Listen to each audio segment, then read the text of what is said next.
ஈசனையும் நல்வரங்கள் ஈந்திடும் கன்னிகளில் சிக்கிடாமல் கண்மணி போல் காத்திடும் கண்மாலையும் மீட்பருமென் காவலும் நீரே என்னை முற்றும் மாற்றிட நோற்றிடும் இன்னும் இன்னும் ஈசனையும் நல்வரங்கள் ஈந்திடும் கன்னிகளில் சிக்கிடாமல் கண்மணி போல் காத்திடும் கண்மாலையும் மீட்பருமென் காவலும் நீரே என்னை முற்றும் மாற்றிட ஒன்னாத பல நோற்றிடும் இன்னும் இன்னும் பலப்படுத்தும் ஆண்டவரே சிக்கிடாமல் கண்மணி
Thank you, Jesus. Thank you, Jesus.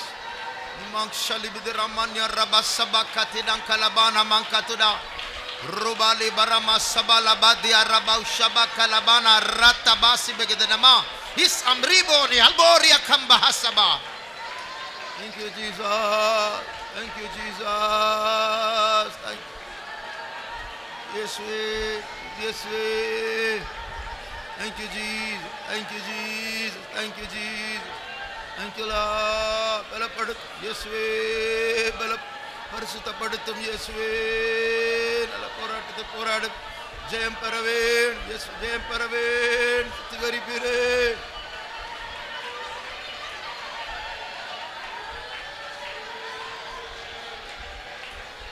Thank you, Jesus. Thank you, Jesus. Thank you, Jesus.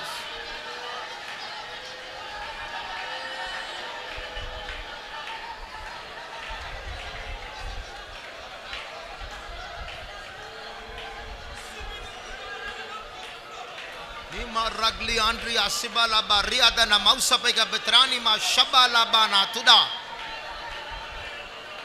Zimra hambe kurbala yanrubi sabani antwa.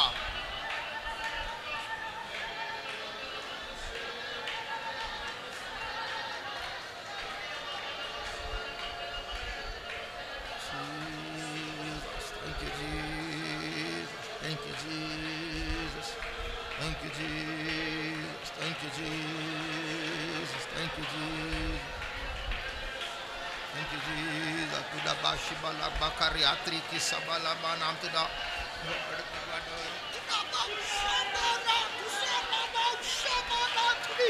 sikaram shamana turaba mepuri bau shamana tuda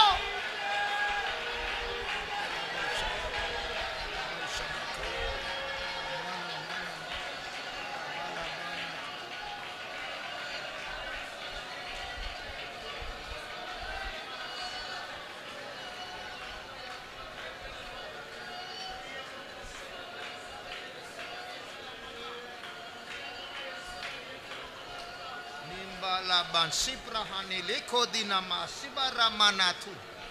This way. Thank you, Lord. Thank you, Lord. We thank you, Jesus. Thank you, Jesus. Thank you, Jesus. Nirabarikala sabankala manatri. Thank you, Jesus. Thank you, Jesus. Thank you, Jesus. Thank you, Lord. Uzabina rapana adika sipla hajina madiraba kalatiba. neb aburna swantraba dilla praga jamma raktiaka sekula shima nariak ni plaba sikadurni mariak probista bariambaha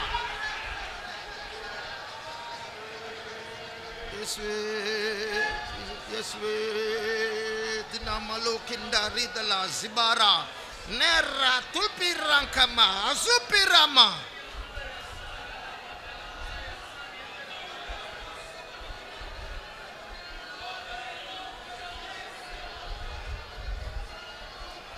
Thank you Jesus, thank you Jesus, thank you Jesus, thank you Jesus, thank you Jesus, thank you Jesus, thank you Jesus.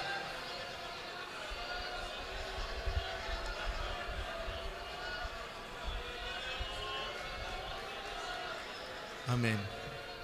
திங்கட்கிழமை ஆஃபீஸுக்கு போகும்போது உங்கள் pass அநியாயமாக நடத்துவார். இந்த மேலே இருக்கிற team லீடரோ அதிகாரியோ உங்களை அநியாயமாக நடத்தும் போது என்ன செய்ய போகிறீர்கள்? సోమవారం మీరు మీ యొక్క ఆఫీస్కి వెళ్ళినప్పుడు మీ యొక్క అధిపతి మిమ్మల్ని అన్యాయంగా నడిపించినప్పుడు మీరు ఏమి చేయదురు? நீங்கள் சொல்கிற மாதிரிலாம் பண்ண முடியாது.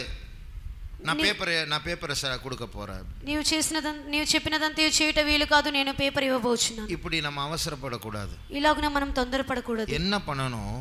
ఏమి చేయవలెను? இன்றைக்கு நாம் பெற்ற அபிஷேகத்தை அங்கே போய் அதற்கு இடம் கொடுக்கணும். ఈ దినమున మనం పొందిన ఈ అభిషేకము ఆ దినమున అక్కడ క్రియ చేయవలెను. அன்றைக்கு அந்த திங்கட்கிழமை செவ்வாய்க்கிழமை அந்த போராட்டம் வர்ற நேரத்தில் இன்றைக்கு பெற்ற அபிஷேகத்துக்கு அங்கே ஒப்பு கொடுக்கும்போது ఆ యొక్క సోమవారం మంగళవారం పోరాటం వచ్చినప్పుడు ఈ దినమున పొందిన ఈ అభిషేకము అక్కడ అప్పగించినప్పుడు அங்கே நம்ம அந்நிய பாஷை பேச மாட்டோம். అక్కడ మనం అన్య భాషలు మాట్లాడము. அந்த అభిషేகம் பொறுமையாய் மாறும். ఆ అభిషేకము ఓపికగా మారును. உங்களுக்கு ఆశ్చర్యமா இருக்கும். அப்படி திட்டினார், எனக்கு நான் ஒண்ணுமே திருப்பி பேசல, எனக்கு கோபம் கூட வரல, சமாதானமா இருந்தேன். அப்படி మీకే ఆశ్చర్యంగా ఉండును. అంతగా నన్ను తిట్టినను నేను ఏమీ మాట్లాడలేదు, నాకు కోపం రాలేదు, సమాధానముగా ఉంటిని. அது అర్థం அது நீங்கள் அல்ல, உங்களுக்குள்ள இருக்கிற ஆவியானவர். దాని అర్థము అది మీరు కాదు, మీలో ఉన్నటువంటి ఆత్మదేవుడు. அப்பொழுது புரிஞ்சுக்கோங்க, ஜெயம் கர்த்தரால் வந்து விட்டது. అప్పుడు అర్థం చేసుకునుడి, జయము యెహోవా వలన కలిగి ఉన్నది. அப்பொழுது புரிந்து கொள்ளுங்கள், உங்களை டைவர்ட் பண்ணுகிற பிசாசு உங்களுடைய காலின் கீழ் நசுக்கப்பட்டு இருக்கிறான். அந்த అప్పుడు అర్థం చేసుకునుడి, మీకు మిమ్మల్ని గందరగోళం చేయుచున్న సాతాను మీ యొక్క కాళ్ళ క్రింద చితకద్రొక్కబడి ఉన్నది. సమాధానத்தின் தேவன் தாமே சாத்தானை உங்கள் காலின் கீழ் நசுக்குவாராக. సమాధానకర్తయగు దేవుడు సాతాను శీఘ్రముగా మీ కాళ్ళ క్రింద చితకద్రొక్కించెదరు. షబాలా రిబానారా తుమామికా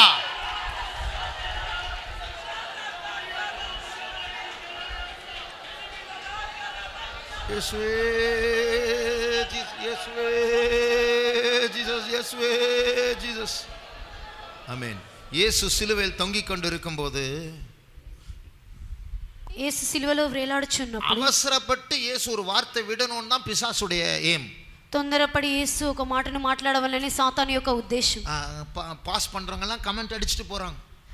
దాటి వెళ్ళిన వారందరూ వారు హేళన చేయించి వెళ్ళిన తల ఆటిட்டு పావం ఊరెல்லாம் రక్షిப்பு రక్షిப்பு ఇవర్ తొంగిட்டு இருக்கிறாరు. తలలాడుచు ఊరంతా రక్షణ రక్షణ అని చెప్పి ఈయన వేలాడుచున్నాడు. நேரா சேலஞ்ச் விடுறாங்க.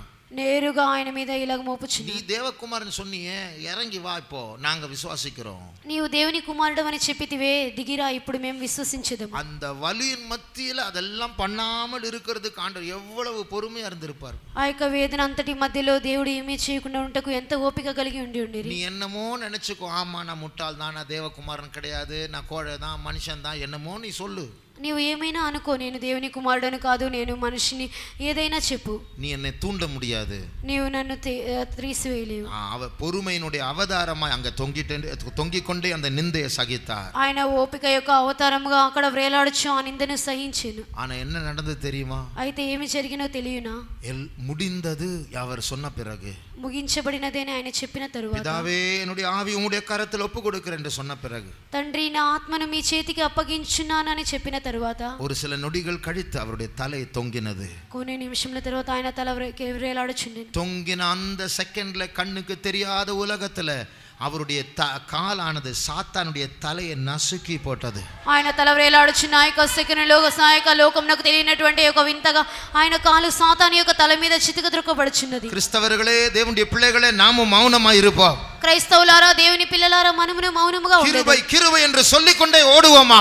కృపా కృపా అని చెప్పుచు పరిగెత్తెదము. வெளியில தோல்வியா இருக்கலாம், மற்றவர்கள் பரியாசம் பண்ணலாம், ஆனால் ஒரு பெரிய அழிவு அந்தகாரத்தின் உலகத்தில் நடந்து கொண்டிருக்கிறது. బయట అపజయముగా ఉండవచ్చును, ఇతరులు అపహాస్యం చేయవచ్చును, అయితే ఒక గొప్ప వెలుగు అంధకారము దానిలో ఉన్నది. ஒரு பெரிய பிசாசு உங்களை விட்டு போயிடும். ఒక గొప్ప సాతాను విడిచిపెట్టి அந்த தாழ்மையில, அந்த நிந்தையில, அந்த வெட்கத்துல தான் நமக்கு ஜெயமே மறைந்திருக்கிறது. ఆ యొక్క తాకుదల నిందలు, ఆ యొక్క సిగ్గులో మనకు జయము కలుగును. ஆகையால் பொறுமையா இருக்க தேவன் நமக்கு கிருபையை தர வேண்டும். అందువల్ల ఓపిక కలిగి ఉండుటకు దేవుడు మనకు కృప దయచేయవలెను. கொஞ்சம் நேரம் பொறுமை அல்ல, அது சுயத்தில் இருந்த பொறுமை தான் கொஞ்ச நேரம் இருக்கும். தேவனால் வருகிற பொறுமைக்கு நேரமே கிடையாது, சாகும் வரைக்கும் பொறுமையா இருக்கும். కొంచెం ఓపిక కాదు, అది స్వయంలో వచ్చినది కొంచెం ఓపిక కలిగి ఉండును. అయితే దేవుని యొద్ద నుండి వచ్చినటువంటి ఓపిక అది కొంచెం కాదు, అది దీర్ఘం కలిగిన ఓపికయే ఉండును. கொஞ்ச நேரம் நான் பொறுமையா இருந்தா அப்புறம் வந்துருச்சு கோபம் என்று சொன்னால் அது நீங்க. కొంచెం సమయం ఓపికతో ఉండి తరువాత కోపం వచ్చినది అన్నట్లయితే అది మీరు. திட்டிட்டே இருந்தா 3/4 மணி நேரம் எனக்கு கோபமே வரல, நான் சந்தோஷமா இருந்தேன் என்று சொன்னா அது நீங்க அல்ல, அது ஆவியானவர். తిట్టుచునే ఉన్నా గానీ 30 గంట సమయం నాకు కోపమే రాలేదని చెప్పినట్లయితే అది ఆత్మదేవుడు. நம்முடைய வீட்டில் இருக்கிற போராட்டங்கள், మన ఇంటిలో ఉన్నటువంటి పోరాటం, ஒருவேளை ஃபெய்த் ஹோம்ல இருக்கிற பிரச்சனைகள், ఒకవేళ విశ్వాస గృహంలో ఉన్నటువంటి வேலை సమస్యలు, స్థలத்தில் స్కూల్ కాలేజీలో உள்ளதான போராட்டங்கள், పని చేయు స్థలంలో పాఠశాలలో కళాశాలలో ఉన్నటువంటి సమస్యలు, குடும்பத்துக்குள்ள இருக்கிற பிரச்சனைகள், కుటుంబంలో ఉన్నటువంటి సమస్యలు, நம்முடைய உள்ளத்தில் இருக்கிற போராட்டங்கள், మన హృదయాంతరంగంలో ఉన్నటువంటి పోరాటములు எல்லாமே பரிசுத்தாவினுடைய கையில் ஒப்பு கொடுப்போம். సమస్తమును పరిశుద్ధాత్మ దేవుని చేతిలో అప్పగించుదాం. யுத்தம் அவருடையது, యుద్ధం ఆయనది. நல்ல ஸ்மூதா முடிச்சு தருவார் அவர். మంచిగా ఆయన ముగించేది. நீங்க வந்து அந்த பிரச்சனையின் ஒரு ஆளா இருந்தாலும் அந்த பிரச்சனையை விட்டு வெளியே வந்து நீங்கள் வேடிக்கை பார்க்கலாம் எப்படி ஆவியானவர் அந்த யுத்தத்தை பொறுப்பெடுக்கிறார் என்று. మీరు ఆ సమస్య కలిగిన వ్యక్తి అయినప్పటికీ ఆ సమస్య విడిచి మీరు బయటకు వచ్చి మీరు వేడుక చూడవచ్చును, ఆత్మదేవుడు ఎలాగున బాధ్యత వహించిరని. கர்த்தருடைய ஆவியானவர் உங்களுக்கு முன்பாக சென்று கோணலானவைகளை செவ்வையாக்குவார். ప్రభువు ఆత్మదేవుడు మీకు ముందుగా వెళ్ళి ఆయన వంకరగా ఉన్న మార్గంలో తిన్నవిగా చేయును. உங்களுக்கு விரோதமாய் எதிர்க்கிறவர்கள் உங்களுக்கு சிநேகிதர்களாய் மாற வைப்பார். మీకు విరోధముగా ఎదిరించువారు మీకు స్నేహితులుగా ఆయన మార్చెదరు. நீங்கள் அப்பொழுது தேவனுடைய மகிமையை காண்பீர்கள். మీరు అప్పుడు దేవుని మహిమను చూచెదరు. ஆகையால் வருகிற நாட்கள் நம்முடைய ஆவிக்குரிய ஜீவிதத்தில் வளரும்படி அதிகமாய் கிறிஸ்துவினுடைய பொறுமையில் வளர தேவன் நம்மை பலப்படுத்த வேண்டும். రాబో దినములలో ఆత్మీయ జీవితంలో ఎదుగుటకు క్రీస్తు యొక్క సహనంలో ఎదుగుటకు దేవుడు మనల్ని బలపరచవలెను. உங்களுடைய ஓட்டத்தை பொறுமையோடு ஓட கடவீர்கள். మీ యొక్క పరుగును ఓపికతో పరిగెత్తుడి. அந்த பொறுமை இழந்தால், அவசரப்பட்டால் நம்ம ஒரு தப்பான தீர்மானம் எடுப்போம், அது ஒரு நித்திய நஷ்டத்தை கொண்டு வரும். ఆ ఓపికను కోల్పోయినట్లయితే, మనము తొందరపడినట్లయితే తప్పైన నిర్ణయం తీసుకునేదేమో అది ఒక నిత్య నరకంనకు తీసుకుని వెళ్ళును. யோசுவா, காலேபு இவங்க வந்து அந்த 10 உளவு பார்த்தவர்கள் துர்ச்செய்தியை பரப்பின போது இந்த 2 பேர் வேண்டாம், அப்படி பேசாதீங்க, வேண்டாம், கொஞ்சம் பொறுமையாக இருப்போம், ஆண்டவர் தருவார் அப்படிலாம் ட்ரை பண்ணி கேட்கவே மனசில் கல்லடிக்க எறியறதுக்கு கல் எடுக்கிறாங்க. కాలేబు యెహోషువ అని వారు ఆ 10 మంది దుర్వార్త చెప్పిన వారితో వద్దు, ఓపిక కలిగి ఉండుడి అని వారు చెప్పినప్పుడు వారు వినలేదు, వారు రాళ్ళు తీసుకుని రువిరి. மேலேந்து பார்த்துட்டு இருந்தார் ஆண்டவர். పైనుండి ప్రభు చూచి ఉన్నారు. இனி நீ என்ன ஜெபிச்சாலும் நீ கானானுக்கு போக முடியாது. ఇక నువ్వు ఏమి ప్రార్థించినప్పటికీ నీవు కనాను వెళ్ళలేవు. அதை கேட்ட உடனே ஷார்ட்கட்ல மலை ஏற பார்க்கறேன். கானான் இங்க தான் இருக்கு, நல்ல 40 வருஷம்லாம் சுத்த முடியாது. దానికి తగినటువంటి చిన్న మార్గంను చూచున్నారు. కనాను 40 సంవత్సరంలో వెళ్ళట వీలు కాదు. அந்த யுத்தத்துல ஆண்டவர் சேரல, அடி வாங்கிட்டாங்க. ఆ యుద్ధంలో దేవుడు చేరలేదు, దెబ్బతినిరి. இப்படி எல்லாம் நம்ம வந்து ஒரு தப்பு பண்ணி அடுத்த தப்பு பண்ணி அடுத்த தப்பு பண்ணி அந்த தப்பை கவர் பண்றதுக்கு இன்னொரு தப்பு பண்ணி இப்படிதான் நம்ம சவுல் மாதிரி வாழ்ந்து வாழ்ந்து வாழ்ந்து கடைசியில் நம்ம அந்நியர்களால் கொலை பண்ணப்படணும். ఇలాగున మనం ఒక తప్పు చేసి ఆ తప్పును మార్చుటకు మరొక తప్పును చేసి ఇలాగున సౌలు వలె మనం చేసి అన్యాయముగా మారిదము. கண்ணுக்கு முன்னாடி பொறுமை இழந்தவர்கள் பிடிவாதமாக இருந்து முறுமுறுத்து சண்டை போட்டு கோபப்பட்டு கிரீடத்தை இழந்து ஊழியத்துக்கும் வந்து சிபிஎம் சபைக்கும் வந்து நரகத்துக்கு போனவங்க இருக்கிறாங்க. కన్నుల ఎదుట మొండివాదం కలిగి ఇటువంటి వారు తమ యొక్క ఓపికను కోల్పోయి గొడవలాడి సేవకు వచ్చి కూడా నరకంలోకి వెళ్ళిన వారు కలరు. நீங்களும் நானும் இன்னும் சாகலை. మీరు నేను ఇంకను చనిపోలేదు. ஆனால் போராட்டம் உண்டு, கோபப்படுகிற நேரங்கள் உண்டு, పోరాటంలో ఉండును, కోపపడే సమయంలో ఉండును, அந்த கொலை பாதகம் எழும்புகிற நேரங்கள் உண்டு, ఆ యొక్క హత్యలు లేచేటువంటి సమయంలో ఉండును. கர்த்தர் நம்மை அமர்த்துகிறார். சைலண்டா இரு, அவசரப்படாதே. ప్రభువు మనల్ని కూర్చుండబెట్టుచున్నారు, మీరు మౌనముగా ఉండుడి, తొందరపడవద్దు. நம்முடைய அந்த பொறுமையில் வளர ஆவியானவர் நம்மை பலப்படுத்தி இருக்கிறார். ఓపికలో ఎదుగుటకు ఆత్మదేవుడు మనల్ని బలపరిచి ఉన్నారు. అన్య భాష మాత్రం பேசி జీవితంలో மாற்றம் வராவிட்டால் இது வீணான ஒரு ஆராதனை. అన్య భాషలు మాత్రం మాట్లాడి మన యొక్క జీవితంలో మార్పు రానట్లయితే ఇది వ్యర్థమైన ఒక ఆరాధన. இந்த அபிஷேகம் நம்முடைய ஊழியத்தில் பொறுமையாய் மாற வேண்டும். ఈ అభిషేకం మన సేవలో ఓపికగా మారవలెను. அதாவது நல்லவங்களை பாவப்பட்ட நல்லவங்க இருக்கிறாங்க, அவங்களை நம்ம சகிக்கலாம். బాధపరచబడినటువంటి మంచివారు కలరు వారిని మనం సహించవచ్చును. ஆனா பாவப்பட்டவங்க சிலர் இருப்பாங்க, அநியாயம் சகிக்கிறவங்க, அவங்கள பார்த்தாலும் நமக்கு பரிதாபம் வரும். ஆனா அவங்களுக்குள்ள கோபம் இருக்கும், அவங்கள எப்படி சகிப்பது? అయితే అన్యాయం చేసి బాధపడేవారు కలరు, వారిలో సహనం ఉండదు, వారిని చూసి కోపపడదుము. நான் ஒரு సహోదరుని సంధిத்தேன். నేను ఒక సహోదరుని సంధించి ரொம்ப కష్టப்படுறார் வாழ்க்கையில, జీవితంలో చాలా కష్టపడుచున్నారు.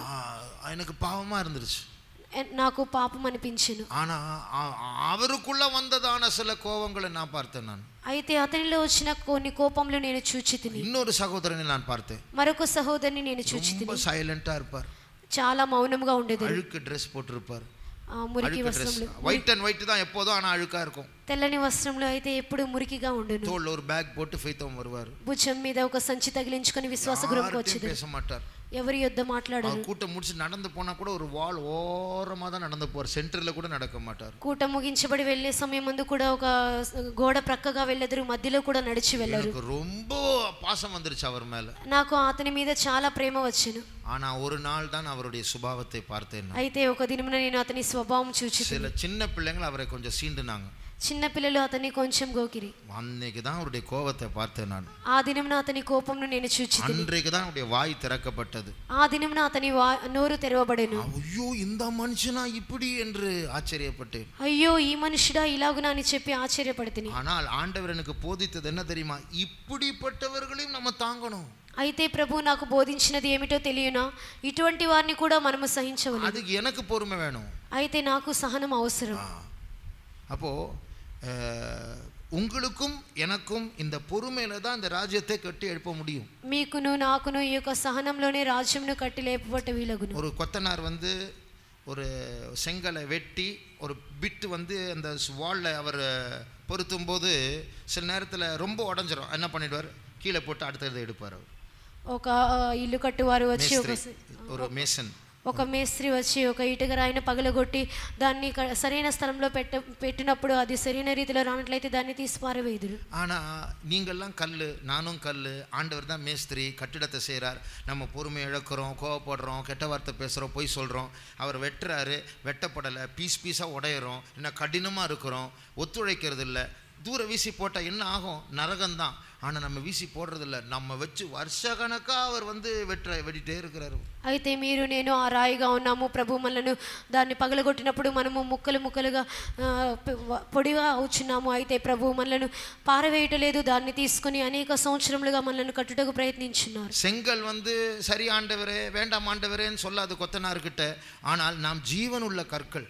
ఇటుక రాయి మేస్త్రి యొద్ద సరే అని చెప్పి మనము చెప్పవచ్చును, అయితే మనము జీవము గల రాళ్ళై ఉన్నాము. ஆண்டவர் இன்றைக்கு தந்த அபிஷேகத்தை கொண்டு ஆண்டவர் நம்மை செதுக்கும் போது ஒத்துழைக்க கர்த்தர் கிருபை தர வேண்டும். ఈ దినమున ప్రభు మనకు అనుగ్రహించిన అభిషేకము ద్వారా ప్రభు మనల్ని పగలగొట్టినప్పుడు మనము సహకరించుటకు మనకు సహనం అవసరమై ఉన్నది. புருஷன் விஷயத்துல பொறுமையா இருக்கணும், భర్త విషయంలో ఓపికతో ఉండవలెను, மனைவி விஷயத்துல பொறுமையா இருக்கணும், భార్య విషయంలో సహనం కలిగి ఉండవలెను, பிள்ளைகள் விஷயத்துல பொறுமையா இருக்கணும், పిల్లల విషయంలో సహనం కలిగి ఉండవలెను, பெற்றோர் விஷயத்துல பொறுமையா இருக்கணும். తల్లిదండ్రుల విషయంలో సహనం కలిగి ఉండవలెను. ஆர்கியூமெண்ட் ஸ்டார்ட் பண்றது ரொம்ப ஈஸி, గందరగోళంలో అన్నవి అది வாக்குவாதம் பண்றது ரொம்ப ஈஸி, వాగ్వాదం చేయటం చాలా సులువు. அது வந்துருச்சுன்னா இங்க ஒரு பாயிண்ட், அங்க ஒரு பாயிண்ட், இங்க ஒரு பாயிண்ட், அங்க ஒரு பாயிண்ட், அப்புறம் என்ன கிட்ட வருது, சூடு பிடிக்கிறது, சத்தம் பெருகிறது, ஆக்ஷனா மாறுறது, இப்படிதான் பிசாசு துள்ளிட்டே இருப்பான். ఇక్కడ ఒక అంశం, అక్కడ ఒక అంశం, అది దగ్గరగా వచ్చి అది గొడవలు రేపునది, సాతాను ఇలాగున రేపుచుండును. பொறுமை இருந்தால் ఓపిక కోల్పోయినట్లు அடுத்த பாயிண்ட், அடுத்த ஆள் சொல்ற பாயிண்ட்னா நமக்கு கோபம் வராது, அது அப்படியே நம்ம அதை தாக்கு பிடிச்சு அது நம்ம பொறுமையாக இருப்போம். తరువాత వ్యక్తి చెప్పేటువంటి అంశం మనకు కోపం రాదు, మనము ఓపిక కలిగి సహనం కలిగి ఉండేదాం. இப்படி தான் சிங்காசனத்துக்கு போக வேண்டும். ఇలాగనే సింహాసనముకు వెళ్ళవలెను. உபத்திரவம் சபைக்கு விரோதமாக பெருக போகிறது, శ్రమలు సంఘమునకు విరోధంగా పెరగబోచున్నవి. ஆப்ஷன் கொடுப்பாங்க, கிறிஸ்டியானிட்டியை விட்டு வெளியே வா, கிறிஸ்தவனா இராத, உனக்கு எல்லாம் கிடைக்கும், கிறிஸ்தவனா இரு, ஒன்றுமே கிடைக்காது. క్రైస్తవ్యంను విట్టి బయటకు రమ్ము అని చెప్పి ఒక అవకాశం ఇచ్చేదారు. క్రైస్తవునిగా ఉన్నట్లయితే నీకు ఏమీ దొరకదని చెప్పేదారు. ஒன்றுமே கிடைக்காவிட்டாலும் பரவாயில்ல, நான் அப்படி எனக்கு இயேசு தான் வேணும்னு பொறுமையாக இருக்கணும்.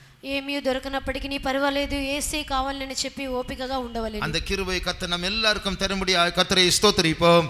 ஸ்தோத்திரம் ஸ்தோத்திரம் ஸ்தோத்திரம் ஸ்தோத்திரம் ஸ்தோத்திரம் ஸ்தோத்திரம் ஸ்தோத்திரம்